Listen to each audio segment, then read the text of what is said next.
welcome you here this morning for this launch of the report on managing the global response to maritime piracy by the Council's Counter-Piracy Task Force, which we're very pleased to have in conjunction with a keynote address by the Honorable Andrew Shapiro, Assistant Secretary of State for Political Military Affairs. Permit me to say a word about the Council's Africa Center for the benefit of those who are new to us. The Michael S. Ansari Africa Center was established in September 2009 with a mission to help transform U.S. and European policy approaches to Africa by emphasizing the building of strong geopolitical partnerships with African states and strengthening economic growth and prosperity on the continent. The center seeks to engage and inform both policymakers and the general public of the strategic importance of Africa, both globally and for American and European interests in particular, through programs and publications, as well as a robust media presence. Within the context of the Atlantic Council's work to promote constructive U.S. leadership and engagement in international affairs, based on the central role of the Atlantic community in meeting international challenges, the Center supports and collaborates with public and private sectors in forging practical solutions to challenges and opportunities in Africa. It's in the spirit of this mandate, as well as the Atlantic Council's ethos for cross-cutting programmatic collaboration, that I'm delighted that we, in one of the Council's newest centers, were able to partner with one of its traditional pillars of strength, the International Security Program, recently relaunched as the Brent Scowcroft Center on International Security, headed by my colleague, Barry Pavel, to whom I will turn the floor over shortly. We'll be able to say more about the report later in the program, but let me acknowledge that it was not only a pleasure to work with Barry and his team on this initiative, but I think you'll find that the final product was much strengthened by the pooling of our center's resources in both subject matter and regional expertise. Let me conclude this introduction by making three quick observations. That while both the number and successful hijackings by Somali pirates is thankfully significantly down for a number of reasons, which Secretary Shapiro will discuss and which our report gets into, the issue is still very much relevant. We had a reminder just 2 days ago when the LPD, Her Netherlands Majesty's ship Rotterdam, engaged both a mothership and onshore fire off the coast of Somalia. Moreover, we cannot forget that 11 vessels and 167 crew members are still being held captive. And if the threat is lessened off the coast of East Africa, it's certainly grown off the western coast, with Nigerian attackers kidnapping 6 Russians and an Estonian off the Bourbon Liberty, an anchor handling boat, just last week. So with that bit of context, let me turn the mic over to the director of the Brent Scowcroft Center on International Security, Barry Pavel.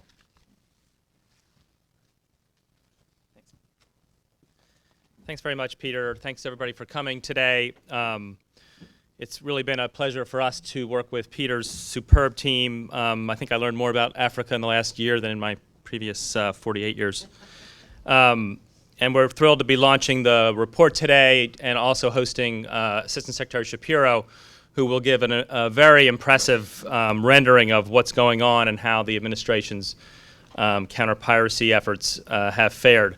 This is only the third official event for the Brent Scowcroft Center on International Security. We launched on September 21st, had a first event with Dan Yergin talking about the future energy world of 2030. We hosted NASA Administrator Charlie Bolden this Monday talking about the future of space partnerships for the United States, working with our allies. And so this is our third event, and I think it's consistent with the approach that General Scowcroft has encouraged us to take as we move the center forward. Let me turn now to introduce Assistant Secretary Shapiro. He's the Assistant Secretary for Political Military Affairs. He was appointed to his role in 2009, previously served as Senior Advisor to Secretary of State Clinton. Prior to joining the State Department, he served from 2001 to 2009 as Senator Clinton's Senior Defense and Foreign Policy Advisor. And in this position, he was Senator Clinton's primary policy advisor on national security issues, including her work on the Senate Armed Services Committee.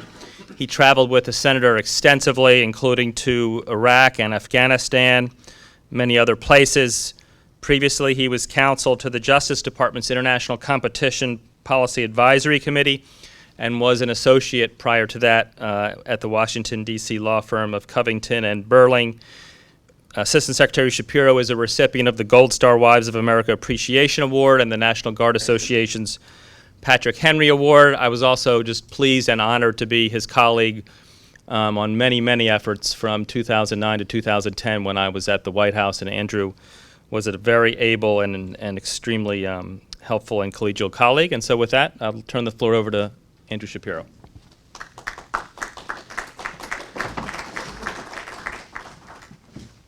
Well, thank you both, Barry and Peter. And it is my great pleasure to be here at the Atlantic Council, an organization that does so much to inform the debate both here and in Washington and across the Atlantic. I also commend the Atlantic Council for the focus and energy it has devoted to the critically important issue of piracy on the high seas. And I greatly look forward to reading the findings of your task force report that you are unveiling today.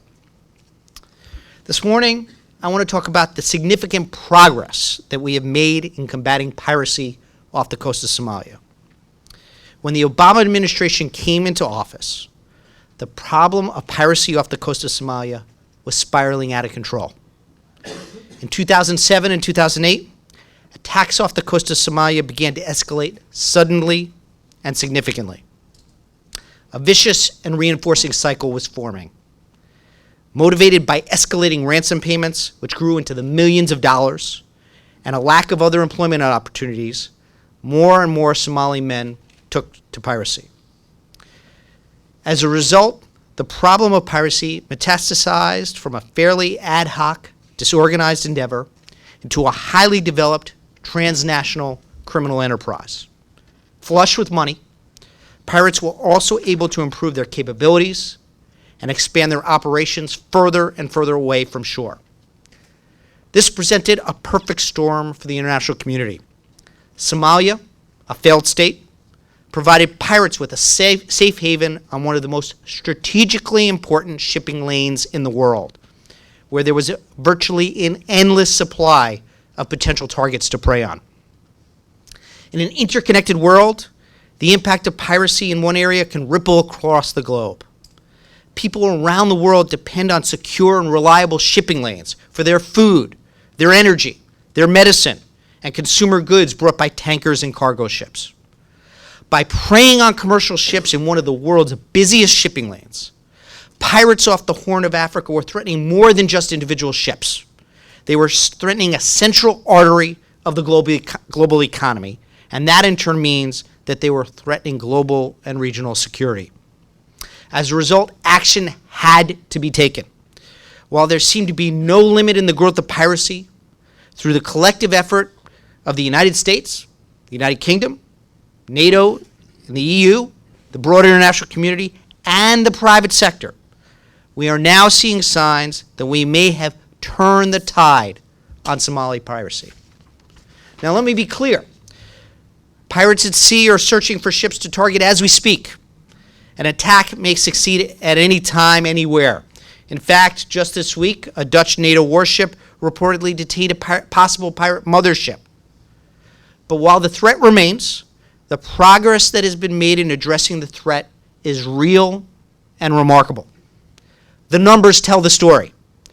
According to figures from the U.S. Navy, we are on track to experience a roughly 75% decline in overall pirate attacks this year compared with 2011. Independent non-governmental sources, such as the International Maritime Bureau, also indicate a dramatic drop in attacks. We are seeing fewer attempted attacks in no small measure because pirates are increasingly less successful in hijacking ships. In 2011, the number of successful pirate attacks off the Horn of pirate attacks fell by half compared to 2010. This year, in 2012, the number of successful attacks off the Horn of Africa has continued to decline. To date, pirates have captured just 10 vessels this year, compared to 34 in 2011 and 68 in 2010. The last successful Somali pirate attack on a large commercial vessel was more than 5 months ago. The lack of success at sea means that Somali pirates are holding fewer and fewer hostages. In January 2011, pirates held 31 ships and 710 hostages. Today, pirates hold 5 ships and 143 hostages. That is roughly an 80% reduction in ships and hostages held by pirates since January 2011. While this is still unacceptably high, the trend is clear. We are making tremendous progress. Today, I want to talk about the U.S. government response to piracy. I want to talk about how our response provides a model for dealing with shared global challenges and is an example of smart power in action. This is a challenge where deliberate and concerted action by governments, international organizations, and the private sector resulted in a truly multilateral campaign that has suppressed piracy off the coast of Somalia to levels that seemed impossible only 18 months ago. To understand our approach towards combating piracy, one has to look to the strategic direction provided by President Obama and Secretary Clinton. There was a recognition by this administration that the complex nature of transnational challenges required a more multifaceted and integrated approach. At her confirmation hearing, Secretary Clinton outlined the need for what she called smart power, noting that we must use the full range of tools at our disposal: diplomatic, economic, military, political, legal, and cultural, picking the right tool or combination of tools for each situation. A key feature of Secretary Clinton's approach was that the U.S. government had to operate in a more effective and integrated manner to address new and emerging challenges. And in April 2009, shortly after taking office, Secretary Clinton called for a long-term strategy to restore maritime security to the Horn of Africa. She stated we have to act swiftly and decisively to combat the threat of piracy, and that we may be dealing with a 17th century crime, but we need to bring 21st century solutions to bear. This is exactly what we have sought to do in combating piracy.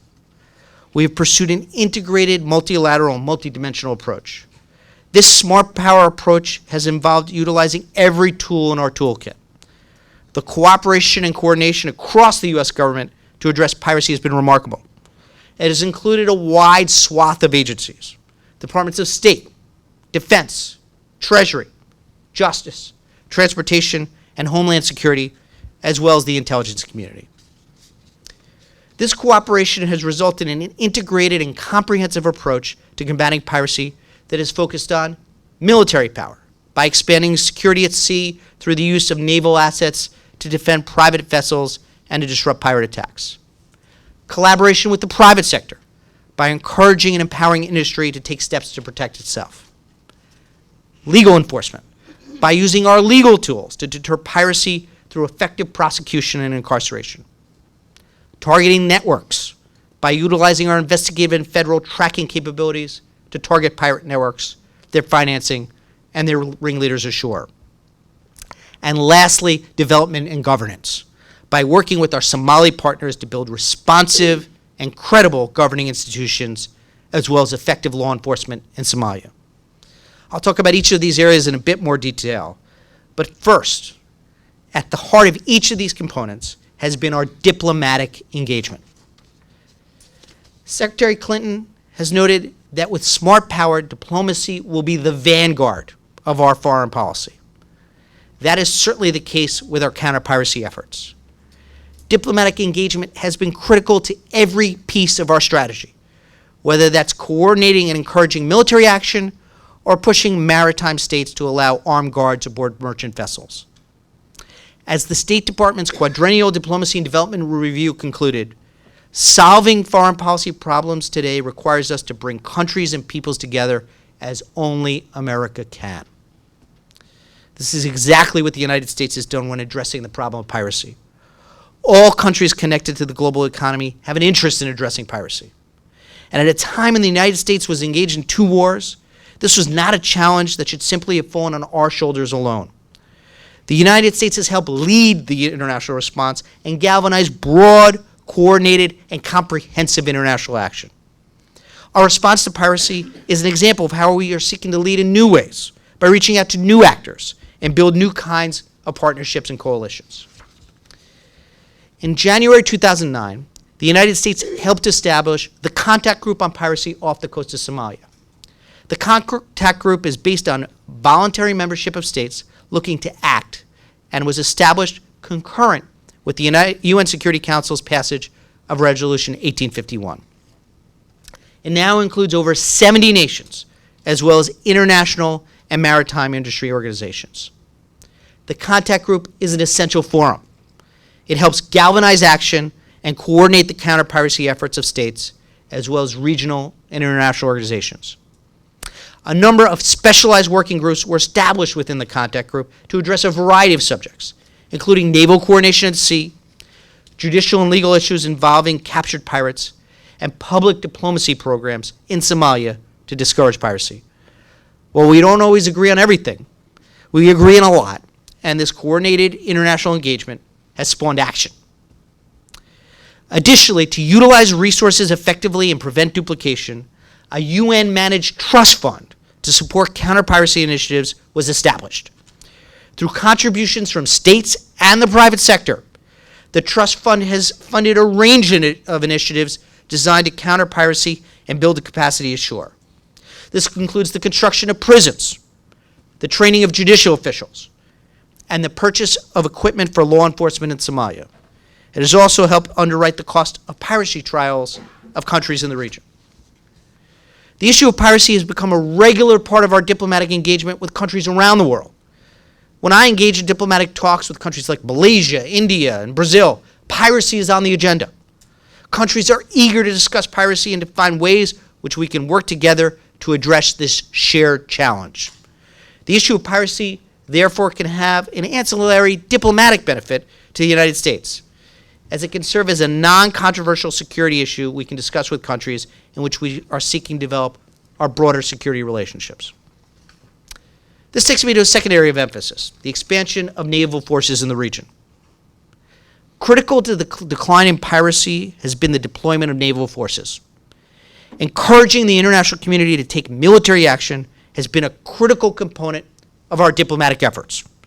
For our part on the high seas, the United States established Combined Task Force 151, a multinational naval effort charged with conducting counter-piracy patrols in the region, covering an area of over 1 million square miles. But in addition to our efforts, there are a number of coordinated multinational naval patrols off the Horn of Africa. NATO is engaged with Operation Ocean Shield, and the European Union has Operation Atalanta. Other national navies, including several from Asia and the Middle East, conduct counter-piracy patrols and escort operations as well. These are independent from the multinational efforts, but are coordinated through participation in shared awareness and deconfliction meetings known as SHADE, which helps ensure that everyone is on the same page. On any given day, up to 30 vessels from as many as 22 nations are engaged in counter-piracy operations in the region. This includes countries like China, Japan. International naval forces have thwarted pirate attacks in progress, engaged pirate skiffs, and successfully taken back hijacked ships during opposed boardings. We have worked together to create safer shipping lanes through the Gulf of Aden for commercial shipping vessels by establishing the internationally recommended transit corridor. The transit corridor is heavily patrolled by naval forces and has helped reduce the number of attacks within the Gulf of Aden. However, pirates adapted to these efforts. The expanded use of motherships has enabled pirates to expand their area of operations all the way to the west coast of India. This makes it difficult for naval or law enforcement ships to reach the scene of a pirate attack quickly enough. There's just too much water to patrol. High seas naval patrols are an essential component of an effective counter-piracy strategy. But military power, while necessary, is not sufficient on its own.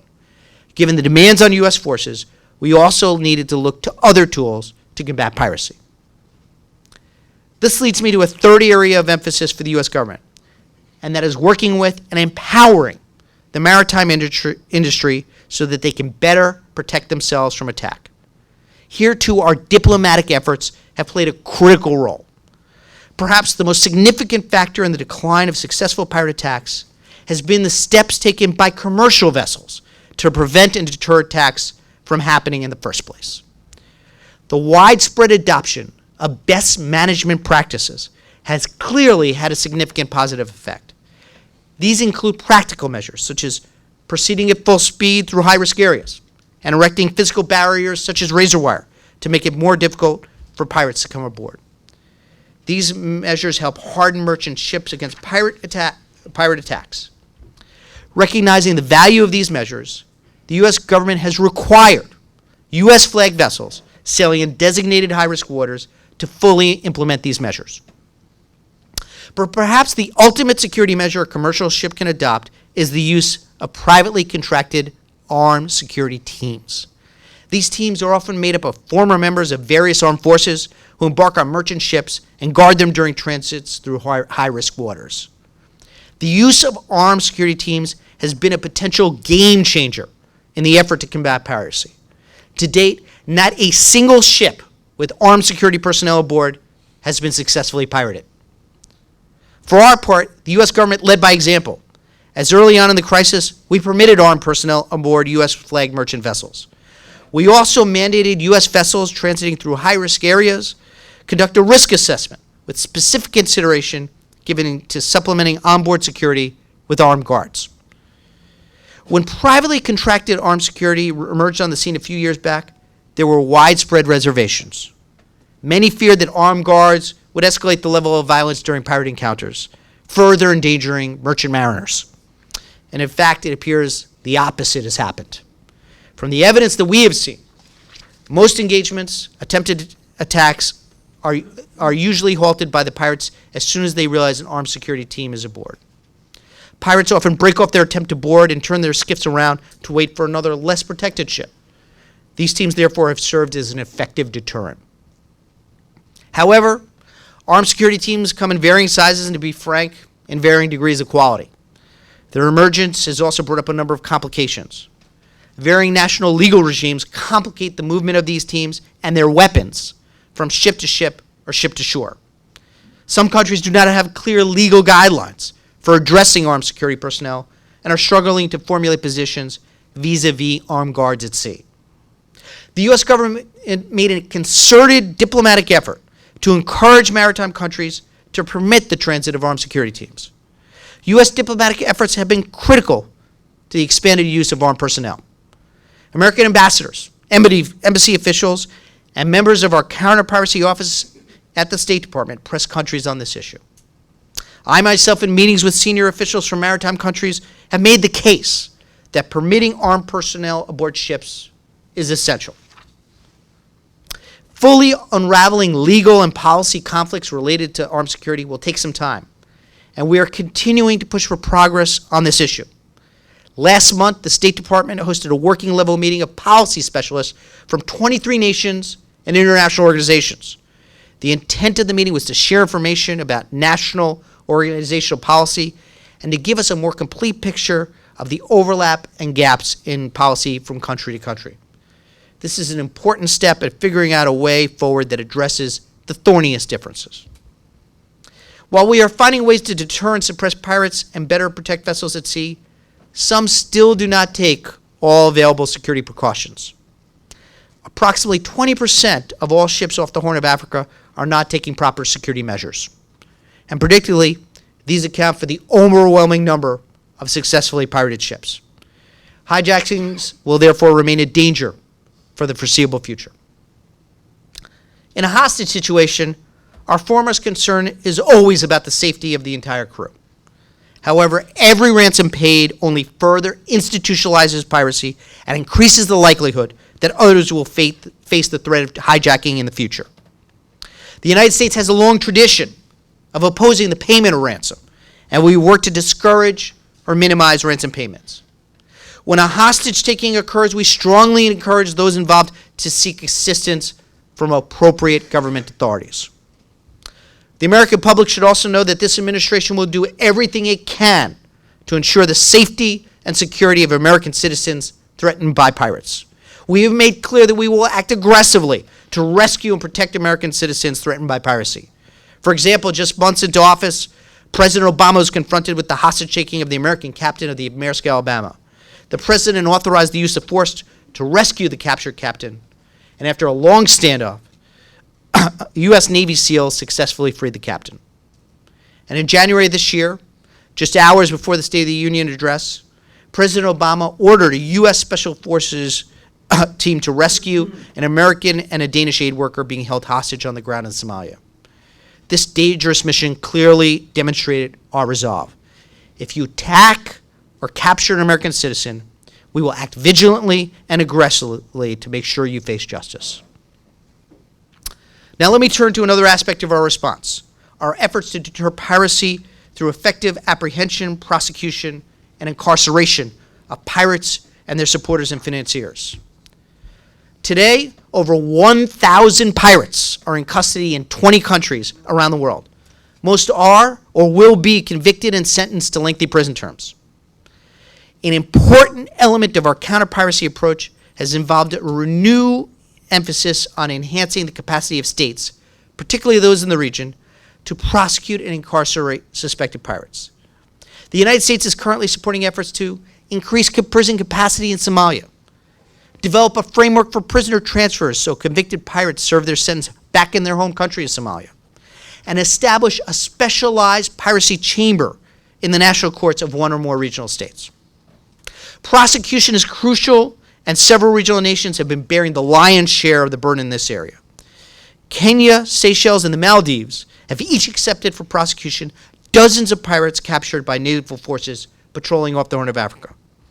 They have also agreed to incarcerate convicted prisoners until more durable solutions are found. These countries deserve both commendation from the international community and support for their judicial systems. Going forward, however, we cannot expect Somalia's neighbors to host trial after trial and continue to absorb large numbers of imprisoned pirates.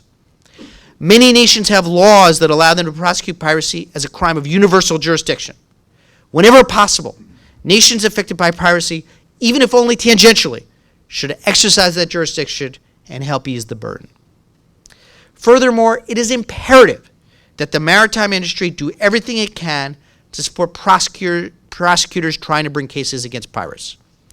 Too often, prosecutors decline cases because they do not believe the required witnesses will be available when a case goes to trial.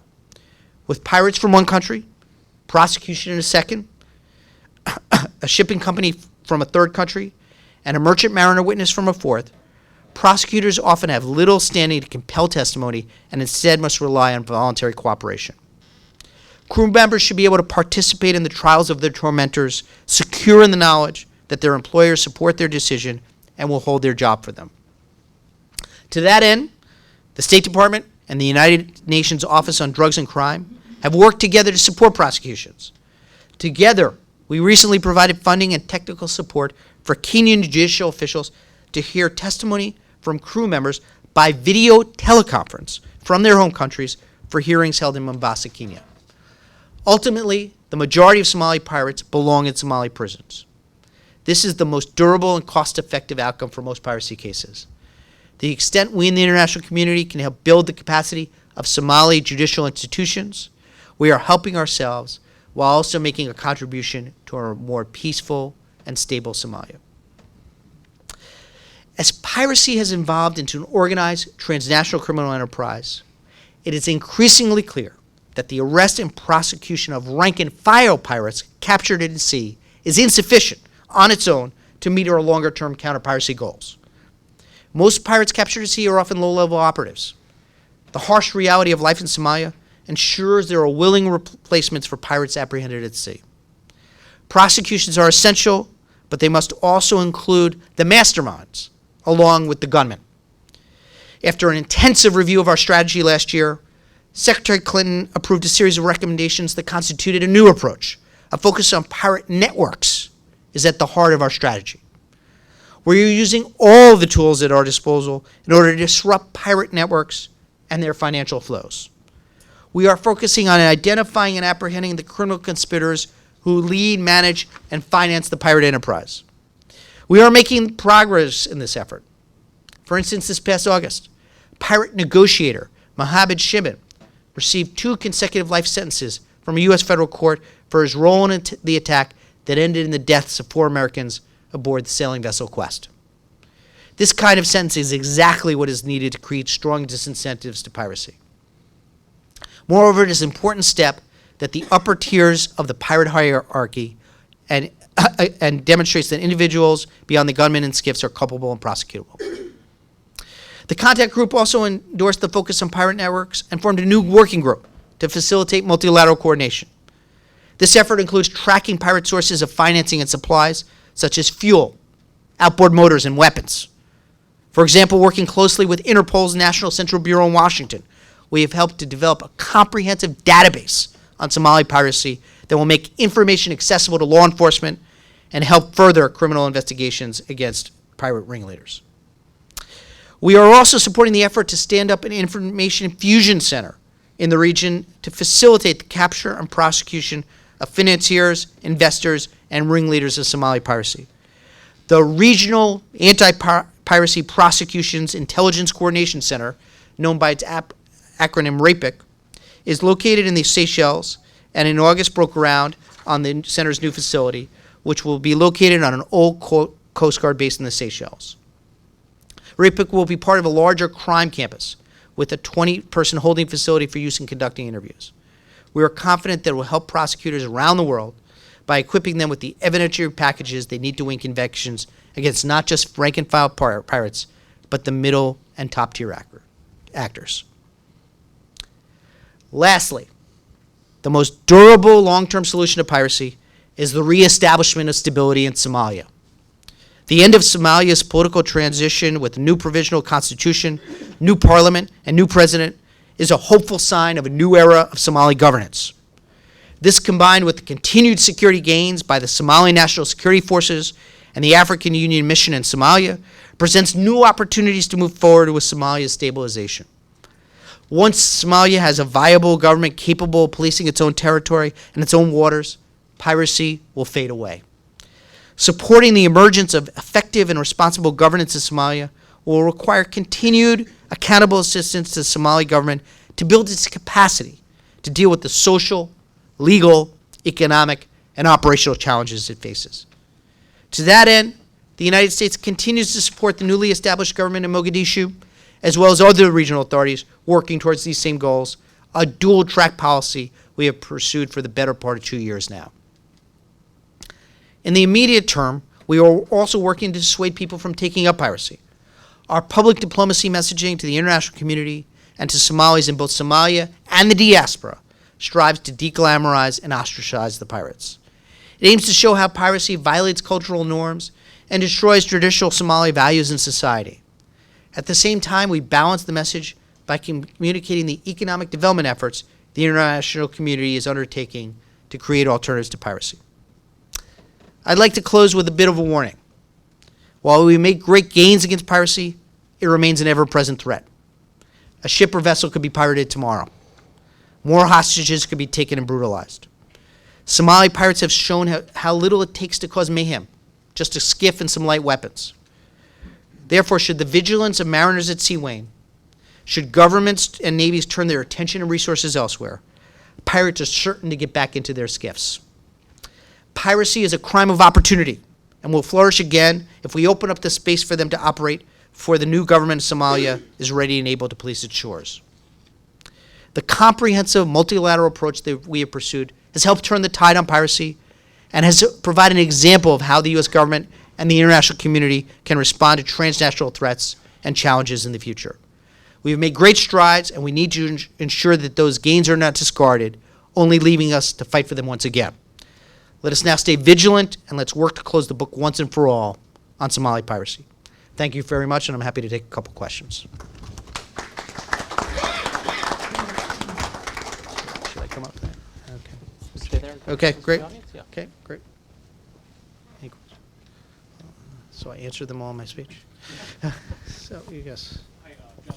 Naval Intelligence. What about the larger international law regimes to approach the problem globally? I mean, meaning that if, in the best case, if Somalia piracy dries up and goes away, which it sounds like you think it may soon, what about Gulf of Guinea with the it's a different phenomenon there. It's not the same thing, but Straits of Malacca could rise back up, et cetera. So with the diplomacy and the efforts at the United Nations, is there a lasting progress that's been made in the area of facilitating that, affecting that change in the future in different areas? Well, I think that we are working with our partners who are impacted by piracy to develop the appropriate legal regimes to handle the prosecution of pirates who are captured. And indeed, many countries often find themselves with pirates that because they haven't prosecuted them before and don't have the legal background in it, are faced with the unappealing choice of whether to try and do it on the fly or let them go. And so this is something that we've been working with all nations who are interested in combating the scourge of piracy. As you know, piracy is a crime of universal jurisdiction under international law. So that means that you don't need to have, if you capture a pirate in the act of committing piracy, it doesn't have to have been against your citizens in order to prosecute them. And we've been making that point to our partners, and we've seen some progress, but it is something that we agree requires additional effort and work by nations that are impacted by piracy to enable the prosecution of pirates. Our hope is eventually, if we can get a regional chamber and build the capacity in the region, that will help be a central place for pirates to be tried, and that they could then be imprisoned back at home in Somalia. Andrew, I'll help collect questions. We've former Assistant Secretary Kim in the third row. About to get a microphone to your left. There you go. Comment and question. My first comment would be I thought this would have been a great opportunity to not politicize the issue, but in fact I think that most of the initiatives that were put together for piracy were done by the last administration, and to suggest that piracy was metastasizing when this administration came in, I think is not only patently false but doesn't square with history. My question to you would be, number one, a simple question. You acknowledge that the most effective means of preventing piracy is the use of private security guards on top of the ships, yet it's your bureau that's holding up all the export license. Can you tell us what you are doing within your own bureau, as is noted in the recommendations of the task force, to speed up the licensing of the private security guards that you, by your own admission, are so essential to preventing the role of piracy? Well, I'll just say that in our experience, that has not been an issue in inhibiting the ability of private armed security teams to play the role that they are currently playing, that they have been able to have the licenses they need to carry the weapons that they need. And thus far, if there is an issue that comes up, it's often for national security or policy reasons, but that, again, given the rate of success that we've seen among armed security teams, there has not been an armed security team that has complained that it hasn't been able to accomplish its mission because of a lack of a license. Yeah, we had a question over here in the second row. Yeah, someone could bring a microphone. Thank you. Arvid Wegner from the Norwegian Embassy. I noticed the other day that a leading international expert on piracy, who does follow these things on a full-time basis, suggested that the decline may not have been as impressive as meets the eye, mainly due to underreporting, increasing substantial and increasing underreporting of incidents, which may or may not be linked to the sensitivities connected with the use of private armed guards. What is your impression? Can we trust the numbers? Well, I am relying on the numbers of the U.S. Navy, and the International Maritime Organization also has numbers, and we have extensive outreach to the maritime industry as well. And it's difficult to keep secret when hostages are being held, and that impacts families. Governments get involved. So from our perspective, we have no reason to doubt the statistical trends that I've just reported. We have Harlan Ellman in the front with a question. Thanks. I'm Harlan Ullman from the Atlantic Council. Good to see you, Andrew. Hi. I want to rephrase Mark Kimmett's question in a different sense. We all know that armed guards are a solution, and this is obviously a very complicated matter. But the issue of economics and cost exchange ratios, it seems to me something that could be exploited. The cost of keeping 30 ships, NATO, EU, American on station is really quite vast. And as you know, a lot of the ship owners would rather not pay armed guards and pay the ransom. So is there any way that there's some sort of fungibility here where perhaps if armed guards are so successful, doing some sort of deal with Lloyd's and the insurance companies to give some kind of cost advantages to ships that do have armed guards, or indeed, instead of having all these deployments, perhaps subsidizing armed guards may be a more sensible and a more cost-effective way to go? Well, on the insurance industry, we've actually, it's interesting, my understanding of the way the insurance industry works is that it doesn't, your premiums go up, once you've been pirated, but your premiums don't go down if you haven't been pirated. And that there has been some concerns about the liability issues regarding having armed guards. The point that we have been making and would continue to make is that we do think that there should be advantage in having armed security teams, and that should be reflected throughout the industry, including in the provision of insurance.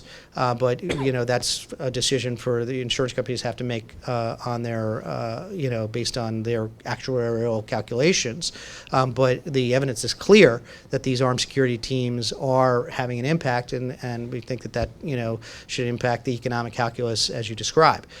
In terms of subsidies, I'm not sure quite what you mean. I don't think the U.S. taxpayers are in a position to subsidize the use of these armed security teams going forward. From our perspective, we think that it's part and parcel of a holistic strategy that the naval presence reinforces the armed security teams, and that they provide an opportunity to respond if they are nearby. They provide a deterrent impact, so it's part of a holistic strategy. But it ain't cheap. No, it's not. But again, as I mentioned during my remarks, commerce that flows past the Horn of Africa is critical to the global economic supply chain. So a question in the front row, and then I think Assistant Secretary Shapiro has to go, and you'll have the rest of the questions will come to the task force here. Lauren Plock-Blanchard with the Congressional Research Service. You spoke briefly about the need to build Somali capacity, and of course the United States has played a role in building the capacity of Somali land forces that are contributing to the AMISOM effort against al-Shabaab. Could you speak a little bit about U.S. plans or efforts to build Somali maritime capacity, and also U.S. views of international efforts to build Somalia and Puntland's maritime capacity? Well, obviously this is, we are at the nascent stages of the Somali government being able to exercise its authority throughout Somalia.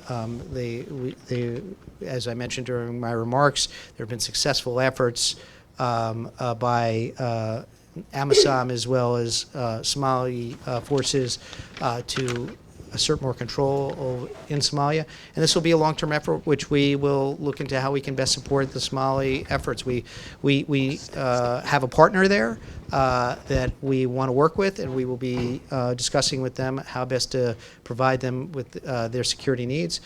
In terms of concrete planning regarding maritime security efforts, for sure, we would like to see the Somali government be able to exercise greater control over its coast, their maritime security forces. That takes time to build.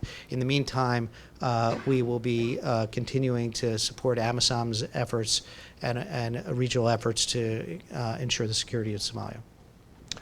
Well, unfortunately, Assistant Secretary Shapiro has to go. You're left with Dr. Pham and I.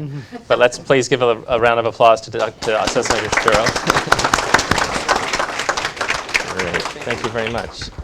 It's good to see you again. Good to see you. Take care. Thank you very much.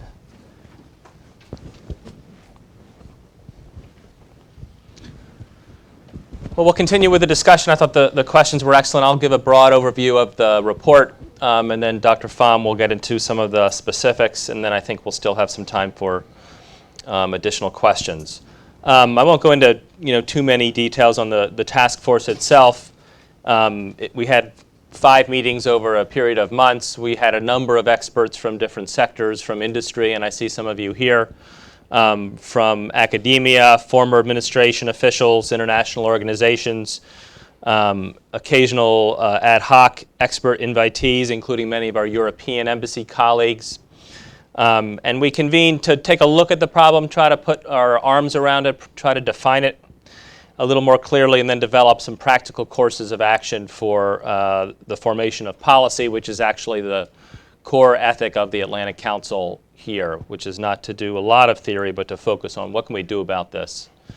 How can we resolve the problem in an effective and reasonable fashion with due attention to costs? And I'm very sensitive to Harlan Ullman's question that I think all of the naval forces involved provide a common good. There's a bit of a free rider problem, and I think with declining fiscal, with the very stringent fiscal circumstances that we face, that's going to be a scarcer asset than in the past. So I think that may start to decline regardless, and so we'll need alternative solutions when that piece of the, as the Assistant Secretary Shapiro said, of the holistic integrated approach, when that piece starts to shrink, we'll have to come up with more effective means to compensate for it. And so the task force members observed the shifting patterns of pirate attacks over the years in different regions, the impact on littoral states and on the market, including the shipping and insurance industries. And as with most efforts I'm involved in here, I thought we got some very sharp and important contributions from our commercial and private sector colleagues. And so we took a look at the adequacy of current counter-piracy efforts, and I thought we heard a very good summary of it from Assistant Secretary Shapiro.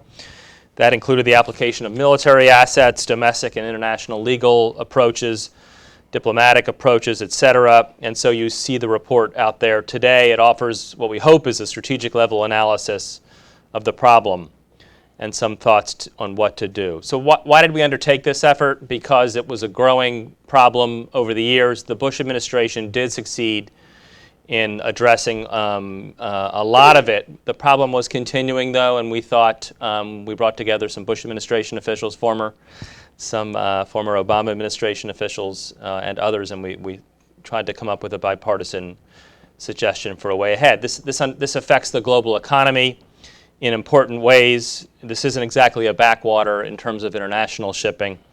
I think the statistics we have are 90% of the world's freight is transported by sea, and certainly this area is a critical piece of it. In 2011, the statistics we had, the pirates from Somalia extracted over $100 million in ransoms, held more than 1,200 seafarers hostage. The cost to respond in terms of us and our allies and others was over $1 billion in 2011. This is not a small amount of money and an important cost. So what was being done?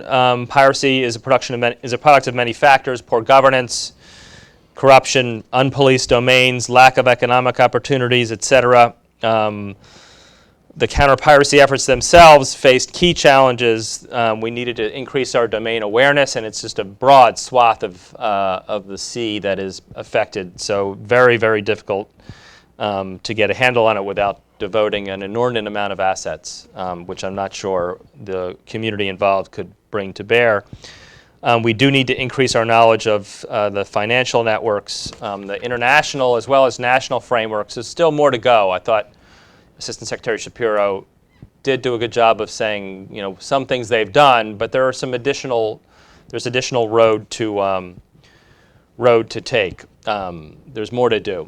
And so we thought that the model of cooperation ad hoc off the coast is interesting. More than 30 countries, a variety of frameworks and coalitions.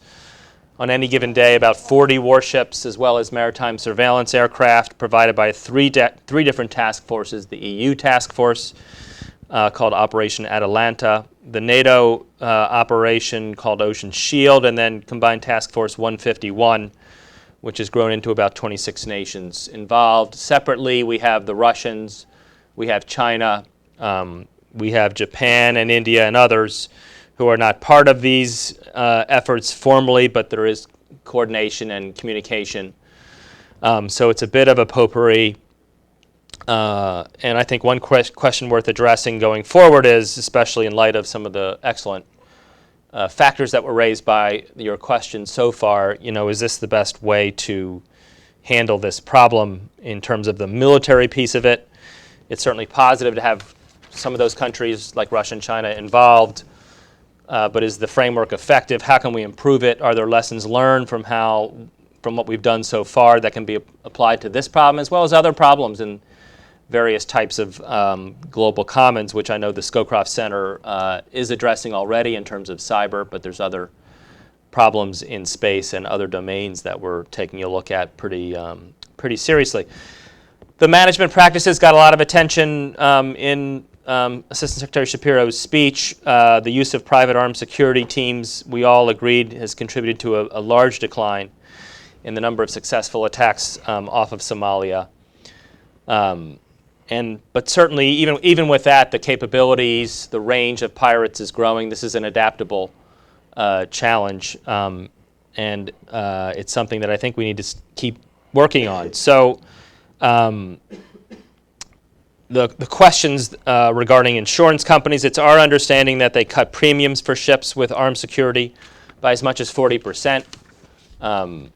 But certainly because of the high cost of the security teams, not all of the shipping companies can afford them, and so they transit these high-risk waters unprotected, and so attacks will still occur. And it's these unprotected vessels that account for about 2/3 of all pirate attacks in East Africa, from our understanding. And so another question worth discussing is whether insurance companies are incentivizing the right solutions to address the problem as a whole. These private teams, there aren't any official U.S. or international policies regulating how they go about their business. And so I thought those questions were good. Assistant Secretary Shapiro said there are varying legal regimes. Well, this needs resolution. And certainly the question of expediting the licensing, which was raised, I think, is a good one. But how do they train their guards? What weapons can they use?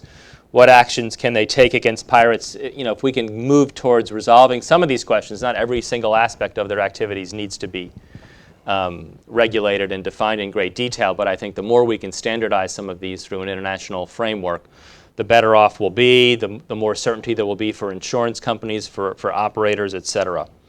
And so while self-protection efforts, in addition, offer a sustainable alternative, a set of enabling policies we think is urgently needed. So good progress overall, but more work to do. And now I'll turn to Peter to give us a more in-depth analysis of piracy in Africa and some more specifics on our recommendations. Thank you. Thank you very much, Barry. And before I start, in addition to acknowledging the members of the task force and those who briefed us or provide information, many of you are in the room, I also want to make a point of acknowledging, in particular, the Deputy Director of the Africa Center, Bronwyn Bruton, and our Assistant Director, Kristen Smith, who really had a great hand in pulling together the report and recommendations at the end, and we're very appreciative of that. I think the piracy in Africa, or anywhere in the world really, and a point that I think is made very well in his earlier book on piracy by our colleague Mark Murphy, who's present, occurs within a context, whether it be geographic, political, economic, legal, or social. And that's important to keep in mind as we look at these recommendations as well as going forward, that a permissive environment is what permits and enables piracy to occur in these areas. In Somalia, it's quite self-evident, and I don't want to dwell too long on Somalia. Those of you who follow Africa know that that is a danger when you invite me to wax along on Somalia. But certainly, that's self-evident. The collapse of a state creates a political climate that facilitates the legal regime, which Assistant Secretary Shapiro mentioned, the confusion or contradictions in the international legal regime and national legal regimes. The economic incentives are extraordinary for pirates and, more importantly, for financiers. The social environment, both by very clever stratagems that the pirates syndicates have adopted, such as the creation of stock exchanges in Haradere, Hobyo, and other areas in Somalia where ordinary Somalis can invest sums as small as $100 and see that sum multiply, certainly by multiples that my 401k has not seen for a number of years. And that, although that represents a very small fraction of the money involved, it buys vast social support and buy-in from people living very much at the margins of society, so that has to be kept in mind. And then the creation of mythologies about piracy, often which further enhances that social buy-in. And so we just have to acknowledge that reality as we confront that. And these points are applicable not only in Somalia, but we transfer them to where we're seeing a growing phenomena of what I would call legal disorder on the maritime disorder, since legally not piracy, since most of it occurs within the territorial sea, but in West Africa, where in the Niger Delta and the territorial sea of Nigeria and some of its neighbors, the same phenomena of geographic, political, legal, economic, and social permissiveness. And so in dealing with these, in our recommendations, where we try to be both specific and lay down some principles, we try to tackle these characteristics by emphasizing several things. The building, as Assistant Secretary Shapiro mentioned, although it's very nascent, of a Coast Guard capacity. Certainly in the case of Somalia, I think despite journalists, some of whom I count among friends, who regularly get duped into writing stories about the latest Somali Navy being stood up on the beach in Mogadishu, I think we're a long time off from that. But I think more realistically, building of Coast Guard capacities in neighboring states, as well as in West Africa, where the U.S. Navy has been involved for some time, especially Sixth Fleet, and our board director here, Admiral Harry Ulrich, a number of years ago with some of the initiatives of West Africa to build up capacity of Coast Guards. But then it's easy to talk the talk of Coast Guards, one also has to talk the talk of and walk the walk of regional coordination. Especially in West Africa, many of these states have very short coastlines. It doesn't make sense for a country with 50 kilometers or 150 kilometers of coastline to put many resources into a Coast Guard. So we have to talk about pooling of resources and information. And the same, although the coastlines are longer, in East Africa, again, the pooling of resources and information. Assistant Secretary Shapiro mentioned the Fusion Center, but I think a great deal more needs to be done, especially in implementing the Djibouti Code of Conduct, which was adopted by the regional states several years ago. Then the tracking of financial flows, both in contributions and investments into piracy, the benefits flowing out of that, and where the ransoms are going.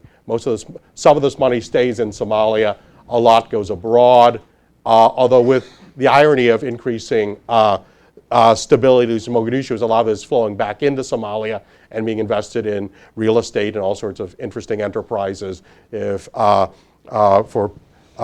go to Mogadishu, as I do on occasion, you see all sorts of everything from hotels to guest houses to restaurants going up, and some of it is proceeds from this. And then ultimately it goes back to the political issue of political costs. And here I would, in addition to the recommendations made here about ramping up, institutionalizing the contact group on piracy and the regional capacity, engaging the binational commission in the case of Nigeria, the West African states, I would also say we have not, as an international community, probably done as much in exacting the political cost for involvement with piracy that needs to be. And a good example was contained in the report of the UN monitoring group on Somalia, which pointed out, for example, that the former and not lamented by anyone but himself, president of Somalia, had as his chief piracy advisor, with a diplomatic passport, going to these wonderful meetings we hold internationally, a guy named Afwain, who is probably one of the top three, or possibly the top one pirate kingpin, which makes for a wonderful, frank atmosphere at these meetings. I imagine conversations get very stilted when Mr. Afwain walks into the room. But there's no consequence to it, the point being. And then other areas as well. And then the west coast of Africa, if we're being totally frank, in some cases it's actually government and even naval forces that are actively involved in armed robbery at sea or even piracy. So there has to be political consequences. Two final notes on the African piracy problem. As Barry alluded to, many of the vessels are those without armed security because economically it doesn't work for them. Many of these vessels are carrying out regional trade rather than more global trade patterns between African states or in Africa and the Gulf. So it becomes an economic issue for them. But also it's a question of, if you look at the data, of the quality of vessels, older vessels, slower, lower riding, et cetera. So some of these issues and the impact on Africa. And then finally, we were very sensitive as a task force to the question of the economics, the sustainability of this. But we also have to acknowledge the strategic questions involved. Although one can save money and certainly want to do that in a time of fiscal austerity, the Somali piracy phenomenon of recent years has created an opening for a number of states to expand their operations. First and foremost, certainly the People's Republic of China and the People's Liberation Army Navy, which has developed an expeditionary capacity because of the Somali. They're now on their 12th task force since 2009 that's been deployed there off the coast of East Africa. And they've also picked up a lot of things from our playbook of not only the military actions, but also soft power, port visits. A Chinese vessel just returned from doing medical visits up and down the coast of, and so they've been, although the coordination with our forces in U.S. CTF 151, with NATO, and with EU forces has been excellent. Admiral Terry McKnight, the first commander of CTF 151, has a chapter in his just released memoirs on collaboration with the Chinese. So I think there's a great deal positive that's resulted from it. But we also need to, I think, on the strategic level, thinking long term, also acknowledge that there are strategic costs that are going to be exacted from this type of activity as well. And so with that, I'll just conclude, and I think we've got some time for. Okay, great. We have some time for additional questions.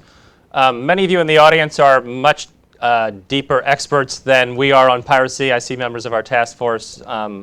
So we'd like to make this a conversation. And I was negligent in not mentioning that the chair of the task force, Frank Miller, who's a board member here, could not make this particular date. He sends his regrets, but I certainly wanted to give him the credit that he is due for leading this overall effort. So why don't we start with a few questions, in particular from people who haven't yet had a chance to speak. So the gentleman in the middle. Good morning. Mark Frey, Steptoe, and Johnson. I noticed the bulk of the discussion, and from at least a quick reading of the report, focused on the maritime domain.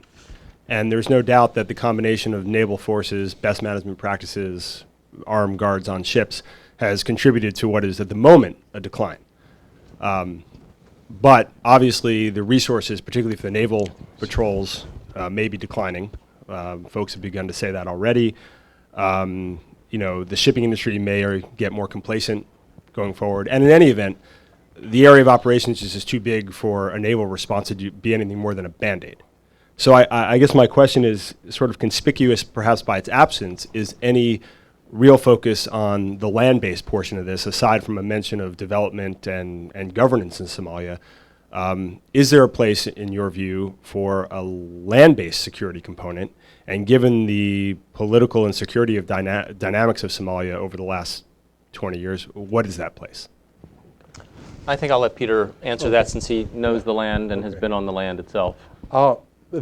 We actually very intentionally, as a task force, steered largely, we had discussions of the effect of land. We largely stayed away for the simple reason, then this would have become a report on the pathologies, and I use the word, the pathologies of not just state failure, but state collapse in Somalia. And so we purposely steered away from that.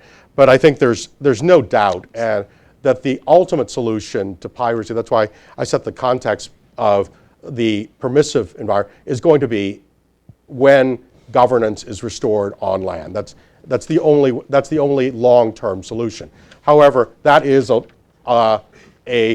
it's been it's going to be 22 years soon since Somalia last had an entity which could reasonably be called a government by any common sense definition of it. We've had 16 entities that parade as governments, and depending on whether you believe the World Bank or PwC, are good at chiefly at embezzling between 75 and 96% of bilateral foreign assistance.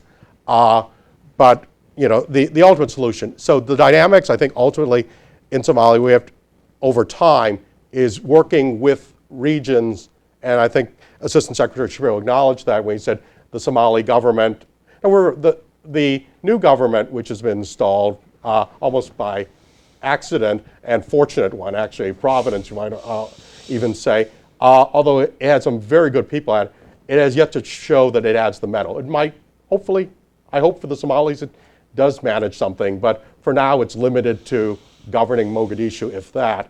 So we have to look at the regions where there's stability, Puntland, Somaliland, and work with authorities who can, in fact, we're already working with them insofar as Assistant Secretary Shapiro mentioned, building prisons and courthouses and helping trial. And I think we need to also work with them on the security basis. So that's the long-term sustainable approach. But for our task force, we wanted to focus on things that policy recommendations that could be implemented by U.S. and other governments, as well as the shipping industry at sea in the short term. Yes, Harlan Ullman, and then the second one. I've not read the report, so this is not a critique, but it is a critique in my mind that the U.S. government, in many ways, has regarded piracy more superficially than centrally. Depending upon what sort of a protection crew you get, they run between 20 grand and 100 grand a day. The cost of operating a warship is multiples of that. And if you assess the total number of dollars that have been spent, we're talking about billions of dollars being spent by the international community. So it seems to me that some form of subsidy would be a more cost-effective way of looking at this. And I wondered if anybody has wrestled that to the ground. And secondly, and Mary Yates, when she was Deputy Commander of European Command, will remember this, European Command worked mightily to establish a Gulf of Guinea patrol, which was opposed by the U.S. government. And the notion was there was a tiny little island called Sao Tome, which is on the equator. It's a marvelous place where the sun always rises at 6 and sets at 6. And its exports are AIDS and diphtheria and cholera. But the notion was to put a radar station on that with a hydrostat, which is obviously a tethered blimp with radar, and use some 24 Navy swift boats that the Cameroon government had on blocks to provide a kind of counter-piracy at very, very low cost. I mean, we're talking about millions of dollars at most. And yet the U.S. government made that impossible to happen. And so my two questions are, have we not looked strongly enough at this cost-exchange ratio in terms of mandating armed guards? And secondly, have you looked at the failure of the U.S. government to take some really commonsensical approaches to prevention for reasons that I don't quite understand? I'll take the first one, and Peter can take the second. I mean, we had discussions about a range of measures on the sort of the cost questions. The task force was not sort of unanimous, and we didn't come to a single clear conclusion on the question of subsidies. It was my personal view, I'll say, that operating our military forces there was not a sustainable approach in terms of a robust force, and because it is very costly.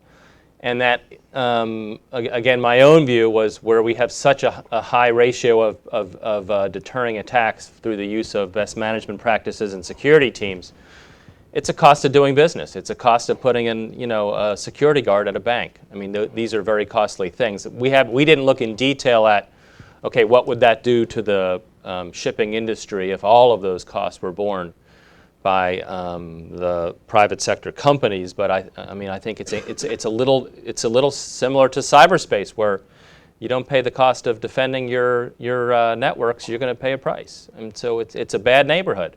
If you're going to transit the bad neighborhood, prepare. And there's some common sense, very clear, very successful measures. I mean, 100% is hard to argue with. So that's where we focused on more international agreement and a framework on regulating the use of armed guards and adopting the best management practices. Peter. Okay. Thanks, Art. Just before I answer the question, just to defend Sao Tome, they have one other export, are gourmet chocolates. It's going for about $18, $20 a pound now for Sao Tome and chocolate. But the larger point, I think part of the region is that the countries, especially in West Africa, talk a great deal about regionalism. And regionalism is great if you can get a new regional body created, which creates jobs for someone's ex-minister or someone's nephew or so on and so forth. And they love coming to regional conferences, especially if we organize them or our European friends organize them. And even more so if we do it in places like Naples. I remember that was one of the better attended ones when Harry Ulrich ran there, because they all wanted to come to Italy. The delegations were huge, whereas we held meetings in the region, well, attendance was more lackadaisical and more junior. My cynicism aside, I think there's a reality that there's the great talk, but the actual reality, many of these countries, for various historical and political reasons, are still new nations, very jealous of sovereignty, and they're not willing to pool those resources. So better to have your one ship sailing back and forth 50 miles than to have one more effectively deployed. So I think that's going to be, we're just going to have to continue together with our European friends to just keep pushing this message, and over time, and we'll get some results. In the meantime, I think it's going to be individual states that step to the plate, that have their own interests, either because they want to punch above their weight politically in the region, or because they are they're finally having natural resources at sea, oil and others that they're now realizing need to be protected, that they'll put the resources in there, and working with these, if you will, model, for want of a better term, states, and then over time still pushing that message. And maybe eventually we get to the point of that regional body, but I think it's going to be a long-term endeavor. Yes, in the second row. I just briefly scanned the report, and I'm a little surprised that the congressional ratification of the UNCLOS Treaty hasn't really come up in the discussion. It seems if the first step that you recommend is a common framework of understanding what is piracy, what is maritime crime, et cetera, the first logical step is for the U.S. to ratify the treaty, because it very clearly lays out those definitions. And if everybody operates from the same definition in a UN treaty, I mean, that's just a first logical step. That's just a comment. The real question is, though, if we assume that the impact of piracy on the U.S. economy is nil, which most folks that have studied that argue. Steve Carmel just briefed it last week. He's written an article for Proceedings. He's the vice president for Maersk, and he's provides some pretty compelling argument that the actual impact of piracy on the U.S. economy is nil. It is next to nothing, even if there's figures of $16 billion over a decade or something like that. Very little of it is linked to the U.S. economy. If we accept that that's true, why wouldn't the treasure and the U.S. emphasis of warships not be placed over in the Gulf of Guinea, which has a much more direct impact to an important U.S. interest than does Somalia? So that's the question: is if it's the link to the oil, 15% of U.S. oil coming to Nigeria, seems to me that we're off kilter with where we're putting the assets based on national interest. Sure. I haven't seen the report that you cite, but it's my sense and my strong sense that as we said in the report, we took a very broad view, and we tried to look starting from a very broad analytic framework and then working our way down. And even though there's no direct specific cost tied to the U.S. economy, if the problem got out of control even further, and to the extent it disrupts the global economy, increases insurance premiums, energy is a fungible market, et cetera. So if this problem got worse, it would affect the U.S., and it does affect the U.S., and we're the ones that benefit from a stable and prosperous global economy. So, you know, again, I haven't seen the specific report, but I think we took a very broad view, and the types of disruptions that we're threatening, the safe transit and the secure transit of shipping across that sea lane, it's not a benefit to the U.S., and I know it was Secretary Rice's strong view that this had to be addressed, and we had to get on top of it, and we had to try to deter the actors from taking more deleterious actions and having much broader consequences. So, you know, I get the direct point, but I think there's a broader approach that we felt we had to take. Let me just add to two points. One, I think UNCLOS, whatever one's position on that the convention is, in a way, would not add much on the piracy issue, because piracy has been customary international law since literally the beginning of international law as such. If we go back to Grotius, so in that sense, it's a crime of universal jurisdiction. UNCLOS makes it certain things a little clearer, but the underlying jurisdiction already exists.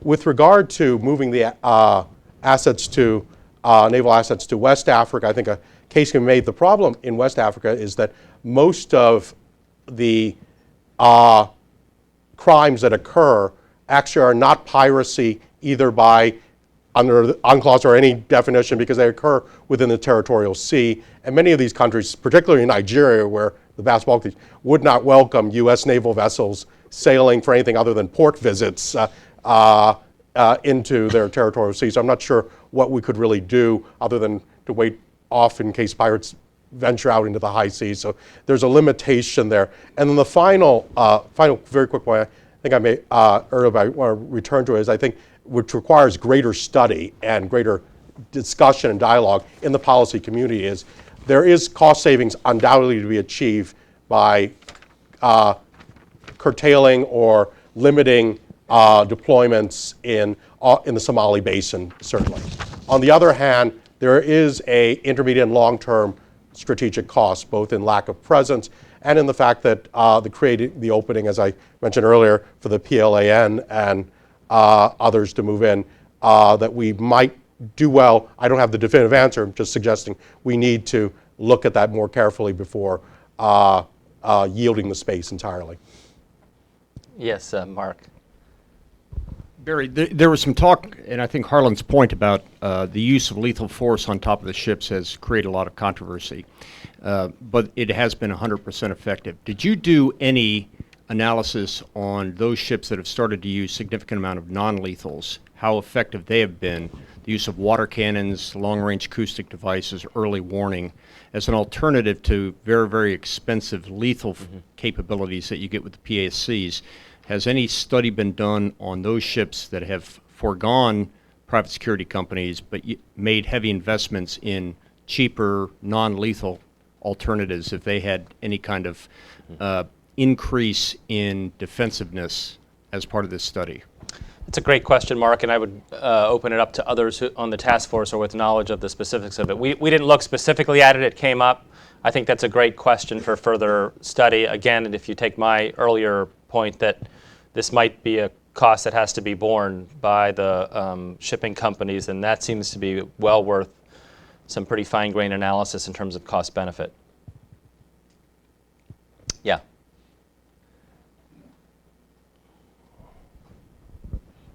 So Jim Green with Effective Engagement Strategies. Had two questions.